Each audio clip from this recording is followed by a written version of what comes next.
আসসালামু আলাইকুম। আমার বাচ্চা বায়না ধরেছে নুডলস খাবে, এখন রাত ৯টা। কী আর করার, মা হয়েছে যখন রান্না তো করে দিতেই হবে ওদের।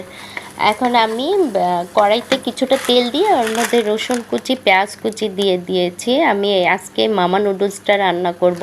এটা অনেক স্পাইসি, আমার বাচ্চারা এটাই পছন্দ করে। এখন আমি পেঁয়াজ এক সাইডে রেখে ওর মধ্যে ডিম দিয়ে আমি একটু নেড়েচেড়ে ভেজে নিচ্ছি। আর ডিমটা আমি কখনোই খুব ভাজি না, এটা খুব জুসি ভাবটা থাকে না। এখন আমি এর মধ্যে দিয়ে দিলাম নুডলস, আর নুডলসের মধ্যে যে মশলাটা ওটা আমি দিয়ে দিয়েছি। আর দিয়ে দিচ্ছি সামান্য পরিমাণে একটু চিনি। এখন দিয়ে দিচ্ছি এর মধ্যে কিছুটা গোলমরিচ।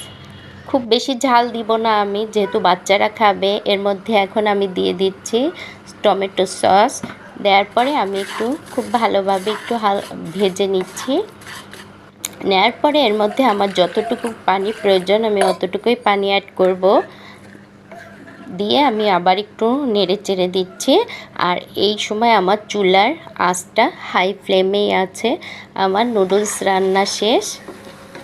এখন আমি এর মধ্যে একটা কাঁচামরিচ দিয়ে দিচ্ছি। আবার একটু পরে কাঁচামরিচ তুলে ফেলবো। আল্লাহ হাফেজ।